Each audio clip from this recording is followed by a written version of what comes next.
Welcome, everyone, to this side event here today on Indigenous peoples and climate technologies. I'm very happy to be here with a great panel of colleagues, and I will ask each of them to introduce themselves to you. And I would also like to say that we would very much like to keep this as an interactive, informal session.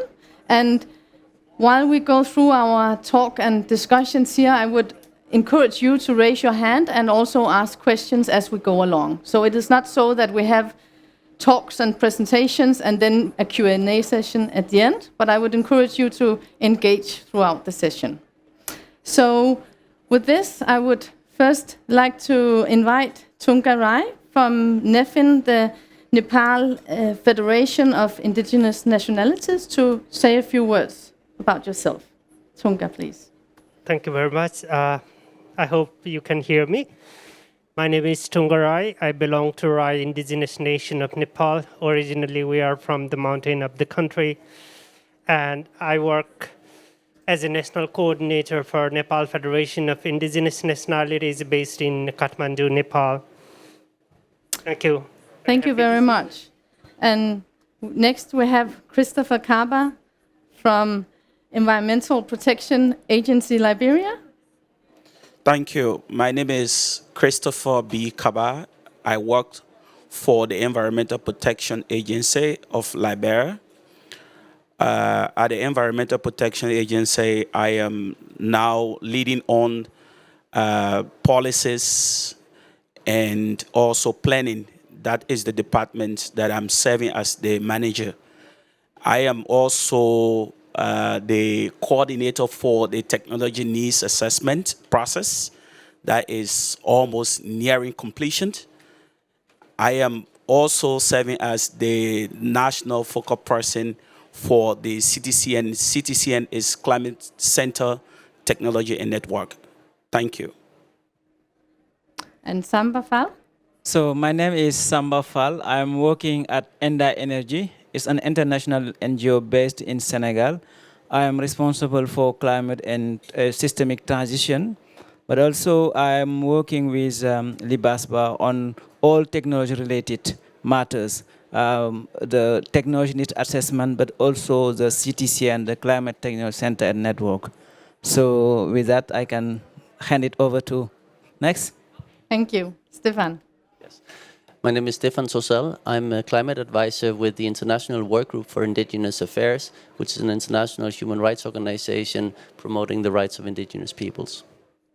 Thank you very much. And to introduce myself, my name is Sarah Trerup, and I'm leading the technology transitions work at UNEP DTU Partnership, and I'm also managing a so-called Global Technology Needs Assessment project. And the reason for why we invited you for this session here today is that we would very much like to engage and discuss on how we can increase and acknowledge indigenous peoples in this technology needs assessment process. We call it a TNA process, which is a tool for developing countries to report on their technology needs under the Climate Convention for both adaptation and mitigation. It's funded by the GEF, and it's supported close to 100 countries by now. And we think this is a good opportunity to take a step further on integrating aspects and acknowledging indigenous peoples in this process. And recently we also produced a new guidance on how countries can consider it throughout identifying and prioritizing technologies for climate, mitigation and adaptation, and preparing what we call technology action plans. So in this UNFCCC technology process, we talk about TNAs and TAPs, technology action plans, that countries report under the convention, their needs. So we welcome very much your engagement in this discussion, and I would actually like to kick off with a question for Tonga. So if we could pass on the microphone. And Tonga, if you could elaborate a bit on why is indigenous people's knowledge important when we talk about climate technologies? Thank you.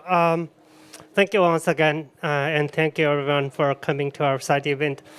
When we talk about technology, I believe that it has at least two aspects. One is hardware, and the second one is the software. So the software is very important to get hardware get running. So having said that, what I really would like to say why indigenous technology is important for climate technology is that, indigenous technology is more to do with the software part of the technology rather than the hardware. That includes the governance, that includes the values, and also the systems to get it run through. No? So, as we have been saying for a long time, that indigenous knowledge, indigenous values, and systems are generation old, and those systems are really rooted in the local ecology, local environment, and local context. So if we really want climate technology to be sustainable, viable, and efficient, then we need it to be rooted on the ground. That's where indigenous technologies can help with. As we know that indigenous peoples have a very distinct science, distinct way of looking at things, and distinct way of living in harmony with nature. So those kind of software part of the technology is really important to get climate technologies be sustainable and also viable, and importantly owned and very well accepted by the people on the ground. Thank you. I stop. Thank you. And just to also comment on that and how I think what we could benefit from when we support countries in the TNA process is this engagement of stakeholders and also involving views of the indigenous peoples and knowledge in the process, even from, of course, both identifying but also in analyzing what are the benefits and costs of implementing different types of technologies. So with this, I would like to turn to you, Stefan, also to ask, in your view and in IFGIA's view, when is it relevant to include indigenous people's knowledge? That's a big question. When it comes to climate action, it's always important to include indigenous people's knowledge. Indigenous peoples constitute more or less 6% of the world's population, but they protect more or nearly a quarter of the global land surface. And through their territories and lands, they protect vital ecosystems and biodiversity, tropical forests, and so on. And the knowledge that they apply in protecting this and in living in harmony with nature, to be frank, that is key to consider, both at the international level, where we can sit here in Glasgow, and we hope that world leaders will listen to the wisdoms and values of indigenous peoples, but also at national and local level in policy implementation, formulation and implementation, where it's vital to consider and incorporate the knowledge of indigenous peoples. Thank you, Stefan. And please raise your hand if you want to comment or have any questions as we go along. So perhaps turning to you, Christopher, because you are the technology needs assessment on the ground implementer here. And I know that you in Liberia have involved stakeholders and communities in the process, and perhaps you could elaborate on that. Thank you, Sarah. I agree with the previous speaker that the indigenous knowledge is really, really important when it comes to the implementations of technologies, because these are people that really interact with nature. I would just share some of my knowledge with you during the TNA process. When we started the TNA process, when it comes to stakeholder mapping and stakeholder involvement, our key concentrations was actually on policymakers, and we were also thinking about technicians, how to get them involved. So when the process started, we started to realize some lapses, and then we quickly started to visit sites. For example, we live in a coastal belt areas. Our city is bounded with coastal zone. So we went to these places. There are indigenous people that live in these places. And when we started the identifications and the prioritizations of these technologies, when we invited them over, little that we did not know, they came up with different ideas that were even better for us in terms of suggestions of various technologies that will be applicable in addressing the impact of climate change when it comes to the coastal areas. One of the key technologies that were recommended by them is the traditional methods of protecting the coastal zone through the planting of coconut trees. And that was really, really, really captivating. I didn't believe that would have come from them. And that technology was chosen as one of the best technologies that today we are seeking funding to be able to implement, across. So yes, it is really relevant that we involve the people, the indigenous people, because I consider them as the end users of whatever we develop. So the involvement of them will help to even protect the technology, and it will be able to provide efficiencies and that of allow them to take to take direct control over the technology, and that will help towards that will help towards addressing the impacts that climate change has on the entire country. That's it, Sarah. Thank you. And perhaps then we could also now hear from Samba, because Samba, you have been a part of the TNA process and supporting countries in the West African and also other parts of African region for the last 10, 12 years. So in your view, how could we strengthen the TNA process and integrate indigenous peoples' aspects more? Yes, you're right, because as Christopher have said, they are not only end users, but they are also developers of technologies, of solutions, because they are surviving from the effect of the climate change at the very grassroots level. And they are coping with some solutions that are well adapted and well developed. So that's why we need to consider this solution, because it's not coming from a center or somewhere. It's coming from the grassroots and have been promoted.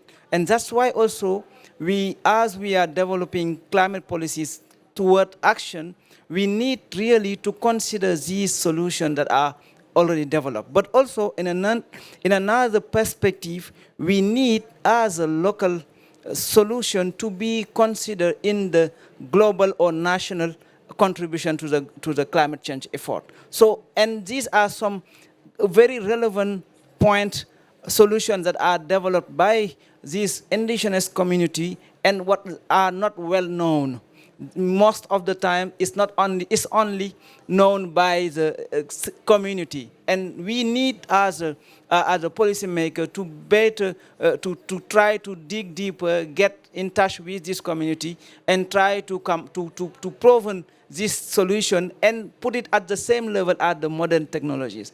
And I think that there are a lot of potential in that regard, and I think that it need to be. And the TNA process is a very relevant and significant process that can consider this solution, because starting from the identification up to the planning process, as Christopher have said, they can bring on board some positive and tangible effect that can be considered. I think that is something that we really have to now consider in the process. Thank you. Sarah, can I just do a little bit of additions when it comes to there is a village that we visited during the stakeholder mapping, and when we interacted with this specific lady that I've lived in that community for about 40 years. And one of the things that, that she stressed, okay, now you are bringing up technologies. You want to probably, one of the things that we were suggesting to them is to have what we call as rock revertment, as a solution. And she said, no, I would like for you to consider the coconut trees. And she started to name reasons for which she want the coconut trees planted along the coastal belt. She started looking at the feeding aspects that she will be able, to get the coconut tree, and that will be able to improve her livelihood. And she will be able to, to pick the coconuts and go to the market with them. And that they will also be able, to see that as a form of living, and not only, taking them or trying to protect them and allow them to, to just remain around there and perish without food. So that was really, something that really captivated our attentions. Thank you. So Tonga, you're welcome to comment on what we have heard here, but I also wanted to ask you if you could highlight some strengths of indigenous people's knowledge on technologies for both adaptation and for mitigation purposes. Yes, thank you, everyone. You have said a lot, and I have nothing much to add. But just to give you also the context how I was grown up and how I'm experiencing the relevance of indigenous knowledge in context of climate change now. I was born in a village up in the mountain, and I was grown up with our grandparents in an extended family. I have heard a lot of stories and a lot of different values related with different knowledge systems, especially related with our own environment and land. So then I moved down to a city for the higher education, and I engage in climate change negotiation now. And now I hear climate technology, climate science, and so on. Now the question is that where the science come from, where the knowledge comes from. Does the science or technology come from a vacuum space to the lab, and then the technology get out of lab? No. What I learned from the stories I have heard from our people, from our grandparents, is that the knowledge is accumulated through generation, through different values, through a specific context of a knowledge. So, so the knowledge in technology has a very specific context, and also has a very much interrelated relationship with the specific environment to be installed. Now, when it comes to climate technology, then where are you going to install your technology, and how sustainable it is for the long run? It is going to be installed in a community, in the land, or in the space where you are intended to do so. So if it's coming to the indigenous communities and land, then what is the real ground? What is the real root of the knowledge that is needed there in context of climate change? So it's really important what makes those technologies get running, and what makes those technologies are accepted by the communities. So the answer is that the integration of indigenous technologies and knowledge into the so-called Western technologies and knowledge. I'm not saying indigenous technology and knowledge is perfect. It's not all in all, but the synchronization of indigenous knowledge and technologies with the Western technologies and knowledge is always a good way to get it sustainable. Another thing is that indigenous knowledge and technology is also important in context of climate technology and climate science. As I said that the root of the knowledge, or the root of the technology, is really the land, really the people who keep it running. So if you don't get those people engaged, and if you don't get those perspectives and worldviews into account of your science, of your climate science, it really fails. That's where the importance of indigenous knowledge and technology is in climate dialogue. Yeah, I stop here. We can say much more, but yeah. No, I think you make some very important points, and you all are. And one concept or one approach we're also working with in the technology needs assessment process is we call it the enabling environment and the system around the technology, because that's really where the focus is. You can have, if we can call it a technology or a practice, but it does not work if you don't know how to do it, and if the setting is not where you can run it, or if there's no social acceptance and so forth. So these are key aspects, because we don't want to plan the technology being indigenous or high-tech, and nobody knows how to operate it or maintain it, or is simply interested in using it, you could say. But very quickly, can I add one last point, maybe? For example, we need climate technology, for example, the windmill or solar power plant in our country. We don't have it yet. Now, we foresee that this needs some place to install.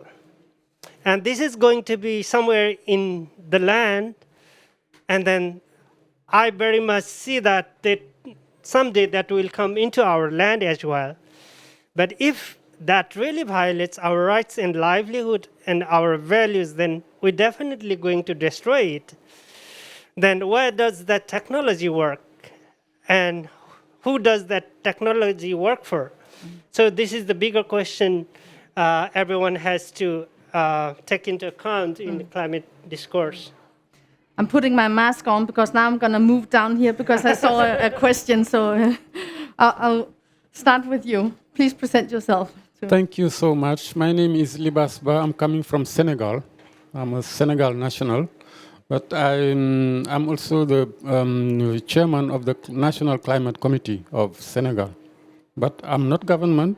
I became government because I have this chapeau. But I'm from NGO, civil society. Thank you so much for giving me the floor.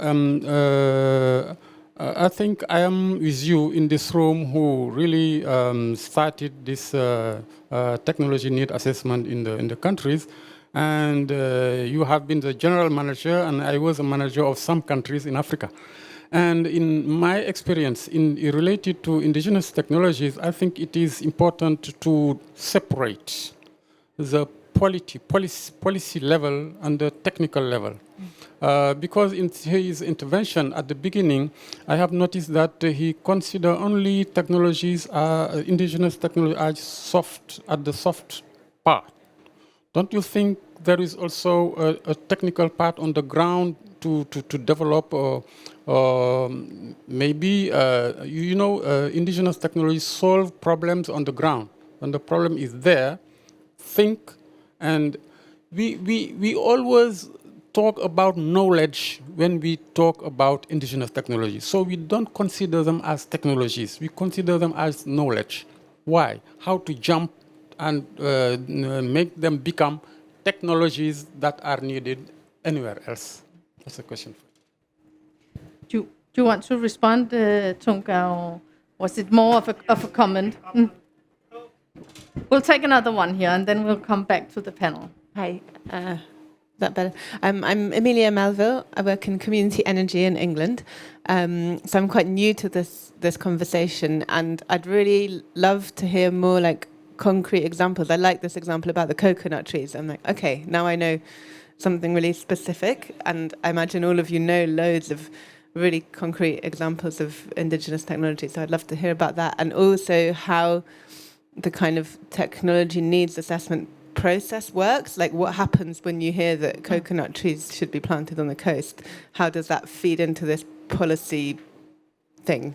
And how does the kind of the value of that technology still be held by the indigenous people rather than being extracted by some kind of top-down commercialization that doesn't go back to those people? Thank you very much. So I'll hand back the microphone to... You want to start, Tonga? No? Anyone? Chris. Okay, thank you. I will try to answer your question, but I think the TNA process is a process that assesses technologies, and the assessment of the technology is a process that is nationally owned, and would the country take custody of that, and they decide to assess their technology, looking at adaptations and mitigations. So. This entire process requires the country. So when you talk about the country, the indigenous people are really people that form part of the country. They own the country. That's the way I see it. For in my country, you can place the indigenous people at the rate of 80% of the indigenous people.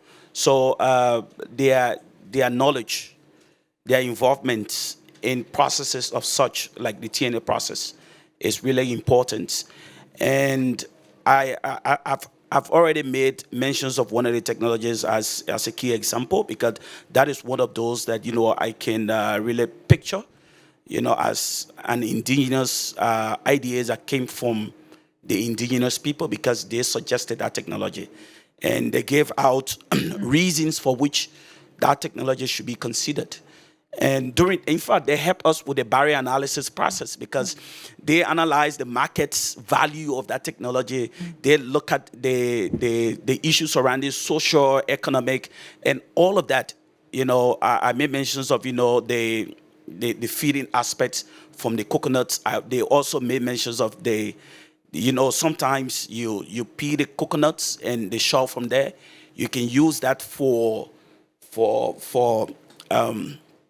how do I call it? You can use it to produce briquettes, so that you can use that for energy efficient coal stove. And that is also applicable. We are doing that right now in the country, and they suggested that to us. So you cannot overlook the ideas that come from the indigenous people. That's what I have to say. Thank you. Perhaps Tunka, would you? Okay. Yeah, very quickly. I'm not saying that the indigenous technology is just the software part, but what I'm saying is that contribute a lot into the software part. But also we have the hardware part of the technology that has been working for a generation. For example, in climate discourse, we say paradigm shift versus the business as usual, and carbon footprint and the efficiency of the technology. If you see from that perspective, really the indigenous technologies are the paradigm shift potential, because we have, in our village, we have a little hydropower. It runs through a small river. It doesn't have any social and any environmental impact. And it's well running for a very, very long time. And also we have multi-crop producing kind of practice. It produces really different kind of crops at the same time in one field. And that really helps each other to get that pollination, and then the control insects and all of these. The leaves becomes a manure or fertilizer for another plant, and so on. So there is a systemic ecological relationship with them. But see, in the big agricultural paradigm, even in climate projects, you can see the monoculture introduced, and the big kind of GMOs coming in for big amount of production. The quantity over quality.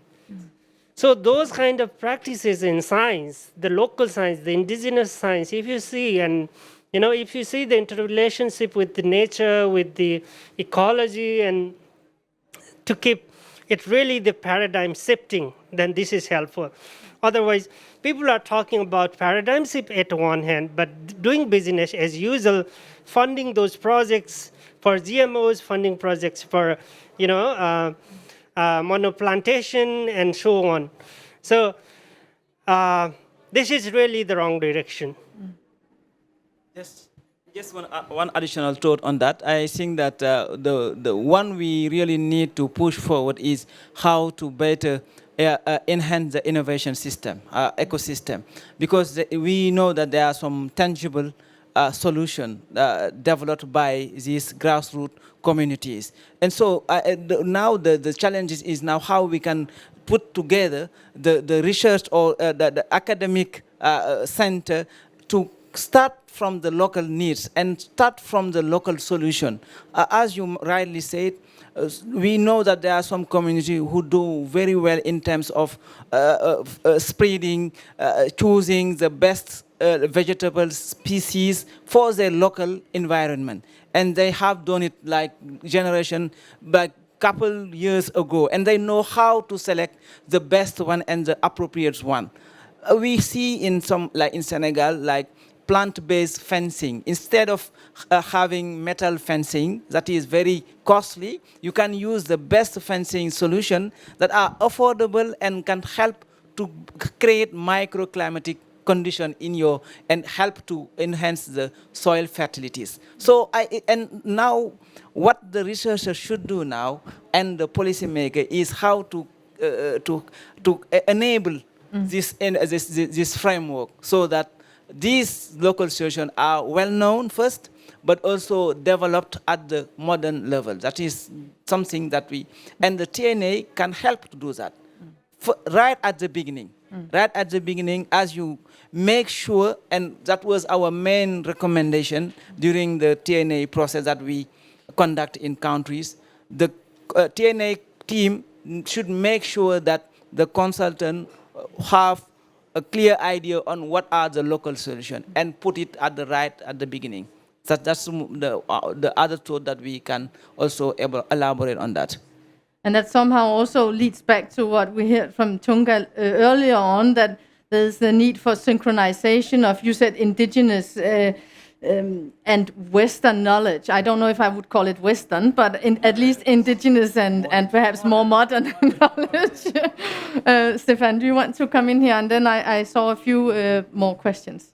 Yeah, and I'd also like to maybe segue the discussion into a bit more talk about the human rights framework for indigenous peoples and the principle of free, prior, and informed consent, FPIC, which is a key concept, which is also in the report that you present there, is explained well and is important for all TNA operators to understand, you know. So under the UN Declaration on the Rights of Indigenous Peoples, this concept is absolutely key, and this is because any decision that affects indigenous peoples' lands, territories, you know, if you don't ensure the free, prior, and informed consent of the indigenous peoples, well, then that decision will usually lead to human rights violations of their rights, displacement, criminalization of their livelihoods, and so on and so forth. And I think this is very important to bear in mind when we talk about this, because it's very easy to think, well, they have some good technologies and knowledge and sciences, and that can just be used and then escalated at national level. Well, you know, it has to be through the right procedure. You know, I can give the example which our friends from the Inuit Circumpala Council often gives about how the local communities there, indigenous communities, were approached and consulted around their observations in terms of changing patterns of the whales, you know, and then they went back, they never heard more. Then suddenly new policies were made that actually restricted whaling for these communities, which is key to their livelihoods, even though they've always done it in a sustainable manner, right? Yeah. And the result of this may be that these same communities need to relocate and move away from their territories because in search of new livelihoods, which leaves those territories more exposed. So it's not only a moral imperative to uphold the rights of indigenous peoples and ensure free, prior, and informed consent, it is also a prerequisite for successful climate action. Yeah. Thanks for bringing this important aspect up, Stefan. Now I'm going to move down here, and please briefly introduce yourself. Yeah, my name is Johannes Rohr, and I'm working for a German organization with the long fancy name of Institute for Ecology and Action Anthropology. And many years ago, I also had the privilege of working for IFGIA. And I'm not totally sure. I was like that I've really got my thoughts sorted and that it's really right on topic. But I was actually thankful to Stefan that he raised this issue of free, prior, informed consent in terms of sharing of indigenous people's knowledge and technologies, because it's always a bit of a double-edged sword to me, because I'm on the one hand I have this history of working with indigenous peoples. On the other hand, I'm also kind of a free software and free knowledge enthusiast, and so I also know the other side, that it's actually so indigenous peoples, they certainly rightfully want to have their intellectual property protected, and they don't want to just give it away and see others monetize it.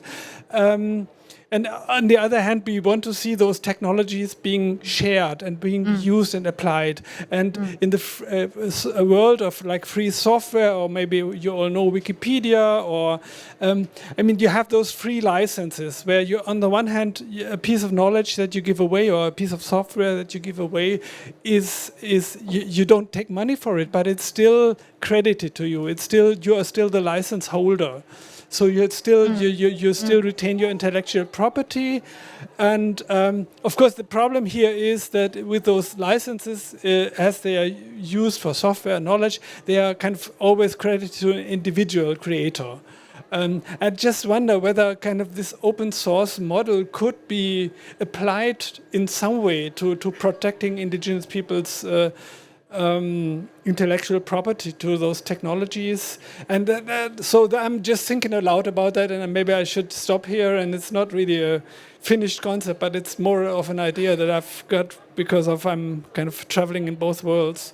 So yeah, thanks. Thank you for sharing your thoughts on this. Any, I will wait. Did you have a question also? I can hold on. It's okay. Libas, he has already had his chance. So I can come back to him. Hi, my name is Carolyn. You've been mentioning how so much of the work that you do is related to the land and rooted in specific place and community. And I'm wondering, I don't know if this is a well-formed question either, but I'm wondering what you hope to achieve at this international conference at this level in order to make your work on that level happen. Are there certain dreams or visions that you have coming out of this specific COP, for example? Thank you. Libas, did you want to comment, and then I'll... A small comment related to what he said about this intellectual property. Yes, you're right, and you say you can't credit to someone, some individual, if it is about one or some technologies. But we have to investigate to know how these communities function. Sometimes they have some kind of personal, how do you call it, existence, juridical existence. These technologies can be connected to the existence of this community. How do we call it? Something like the community as a collectivity has a juridic existence. We on the other side, as investigators, as technicians, as scientists, we have to go to know how they function and to see how the link can be made to take this technology from their art and their serving to make them possible to serve somewhere else, because the wheel need not to be created sometime. I think this is a job of ours. We are sitting here and we have to investigate on that. I wanted to. This intellectual property is very tricky, very, very complicated, and it can be solved. I definitely agree. It's very complicated, and I'm perhaps a comment from my side. One thing is that we would need to look at the indigenous solutions and knowledge, but it's also not only, in my view, a question of looking at it and bringing it from one place to another, but actually including indigenous peoples in the process and who can then facilitate and share. But I would like to perhaps ask you, Tonga, and I should not make myself clever on others' behalf. No, thank you. No, that's very good points everyone raised. Intellectual property right is the concept and the creation of capitalist world that came in when the capitalism spread all over and it captures everyone. So free prior informed consent applies to secure intellectual property right as well. But the simple fact is that free prior and informed consent is a good way to make a collective decision. It's a very inclusive way of having discussion and come to a consensus. But also that can be used to secure intellectual property right of indigenous peoples, So thank you, Stefan. Free prior and informed consent is one of the tools, one of the bases we indigenous peoples have been applying and asking everyone to apply. And then second point, just coming to the question of our friends here, what our expectation in this big conference? What we have been talking every day or now is the practical things. Land, knowledge, livelihood, we live that way and that way. We have that knowledge and that knowledge. Those are the issues. Those are just the practical everyday list. But the negotiator here, the leaders here, does not talk in practical items. They talk in theory. They bring the principle things and theoretical things. Then if we link that practical matters into the theoretical language, then this is the matter of human rights. This is the matter of the rights of indigenous peoples. Why should not we be entitled to continue our livelihoods? Why should not we be right holders to hold our knowledge, practice our technologies? Then this is the matter of human rights. This is the matter of the rights of indigenous people. So our call and expectation in these kind of big conferences would be safeguard human rights and the rights of indigenous people. That's it. And when it gets to the practical level, then that will ensure, that will incorporate the knowledge of indigenous people, livelihood of indigenous people, so women, youth, and everything into the details. Thank you. Thank you. Okay. My expectations, I just wish I have the privilege to stand on top of the roof and just shout to all of the world leaders and tell them to implement the technologies that have been identified and prioritized by the indigenous and the people of our countries. The reason why that is important, he talked about practical. My experience over the time, we've been trying very hard to source funding to implement the technologies that have been, because we see them as a practical approach in addressing, problems that are confronting our countries. We are the developing countries. We know what we want. It's the people that decided that, hey, this is what we want you to, to do for our countries, so that, these issues of climate change will be addressed.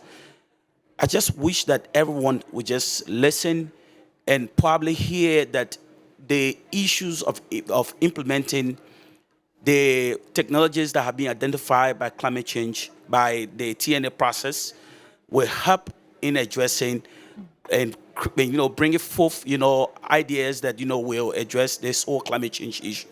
That's something I just want to stress. Another key things I would like to say is that we have for example, the organizations that is considered as the Climate Technology Center Network.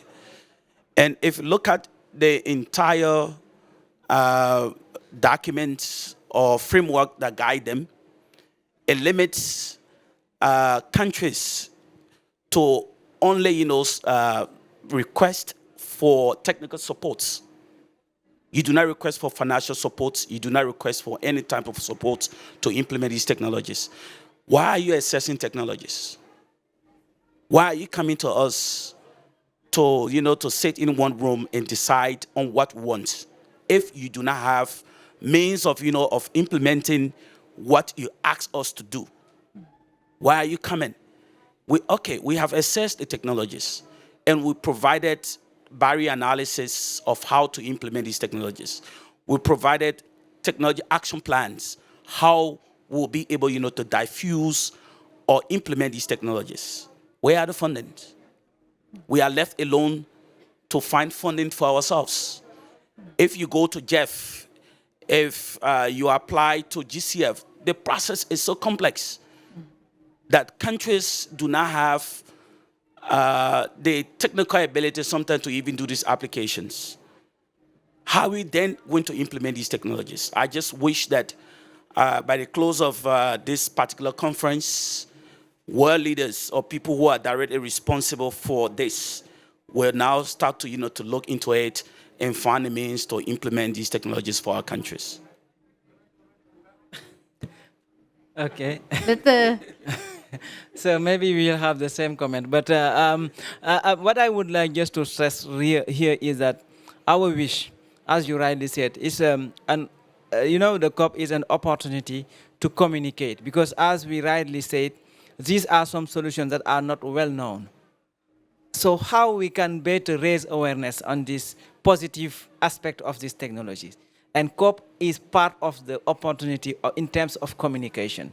So that is one thing. And the other thing, when it comes to the property right, so it's something that is even being not yet solved in the modern technologies. But what we are recommending or suggesting is how the center or the academic center can work together with these local solutions.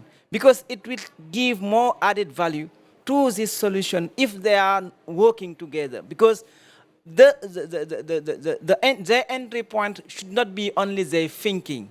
It would be, the entry point should be on the solutions that are already there and that are already being very tangible. So what we as parties or scientific should do, or policymaker, how to make the work together, how they can work together, is that what I call the innovation system. So how this ecosystem can be more well established, where these local solutions are well considered, not only coming from technician or like a policymaker perspective. And I think that that's where we can resolve or fix this property right issue. Because if it is done by this together, it shouldn't be an issue. But how we can do it is possible. It's possible. And so I think that this COP could be a very a good opportunity to raise awareness on this benefit and advantages. So perhaps before I give the word to you, Stefan, I just wanted to come in with a comment, because we were actually, and I also have a question more from the floor, but first I want also to share with you that we have done an analysis of, we have a database with 1,000 priority technologies for mitigation and adaptation that countries have prioritized as their top needs. And we have gone through that, those technologies and classified them into what we call traditional, modern, and high-tech technologies. And it actually shows for adaptation, the largest group is in the traditional type of technologies. That's a key priority for the developing countries and what they report in the terms of advanced. The traditional technologies are actually at the top prioritized level for adaptation specifically, but also for mitigation. A large share is in the traditional, though there are more technologies like for the transport sector and so forth that are in the more modern and high-tech categories. But it's just to say that if you ask, and we have asked countries to do the national processes, or they have requested to become part of this, and they have actually identified as their priorities the traditional and modern technologies to a much larger extent than the high-tech technologies, which also shows us that the technologies are there. It's not that we have to wait to invent some technologies to actually move ahead. Stefan, I would like to invite you to give a short intervention, and then I will come back to the floor. Yeah, thanks. Just briefly on the issue of technology rights and getting the consent, coming back to the example of the Inuits and the Inuit Circumpolar Council, they are now observers to the IPCC, and the IPCC has now begun to consider indigenous sciences, indigenous knowledge, indigenous technologies in their reports, and we'll see more that in the second and third part of the reports coming out now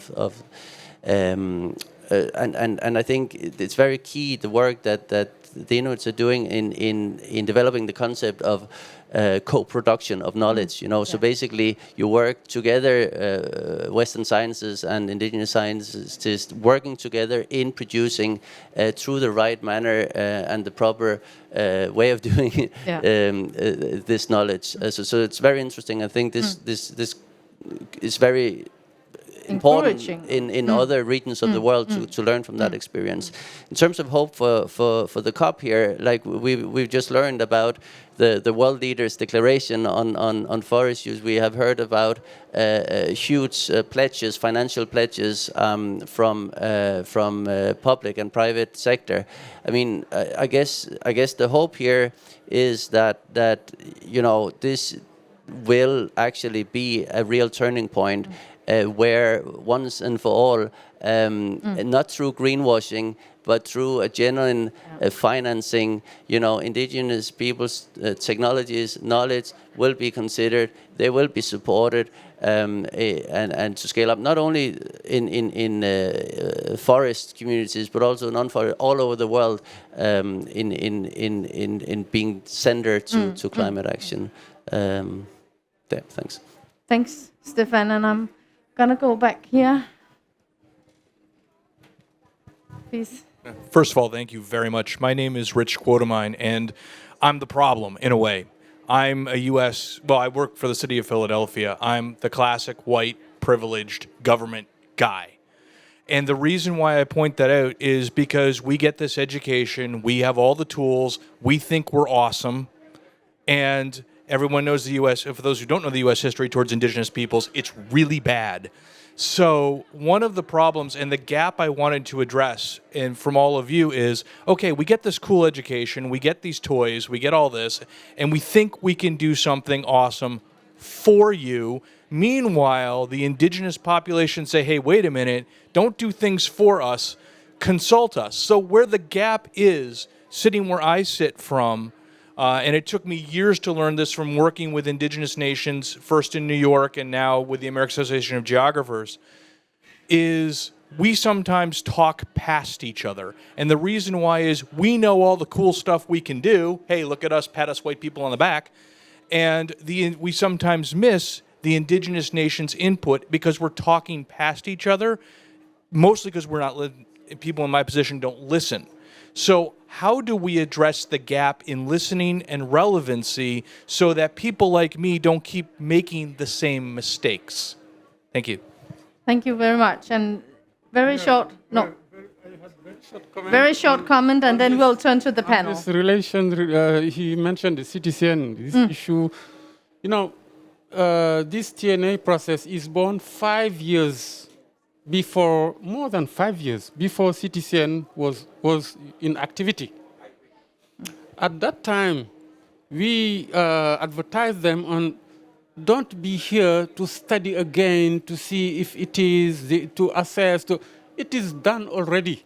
In the countries where it is done already, please go ahead, finance or try to find out the way to get money and to implement them. See, it's simpler than getting these technologies, going back in the CTCN and study them like it has been done 2, 3, 5 years maybe, and then come up with something, it's okay now, you can try to find out someone to finance the implementation. At that time, you said it. What you are saying, this picture have changed. In the country I'm living, in Senegal, you can't come to a community and tell them what we are doing this. This view have completely changed. They tell you, if you want to do electricity, stop. What you want is water. If you don't come up for them with this water, you will not make your electricity. That's how it happened. Thank you very much for sharing that, Libas. So we are going to end in 5 minutes. So what I would like to do is to give each of you a chance perhaps to respond on how we can close this gap, but also if you would like to make any final remarks before we close. Bridge the gap, participation and engagement. No decision without people, without those people who you are making decision of and decision about. Thank you. I would like to say just continue to enhance, improve the synergies between modern technologies and that of the indigenous technologies. Get the indigenous people involved in all of your activities. Give them the means, provide them the platform to be able, to come up with new ideas, and the ideas that are coming up, do not trash them away. Please encourage them, even if you do not accept it. Reason with them. That will even give them more means to go ahead to think and bring forth better methods or better knowledge. That's it. Thank you. Yeah, I think that bridging this gap means a lot, but I think that what would be the best way forward is how to really co-elaborate and co-develop, co-construction, because it's key, because there are solutions, but the two pillars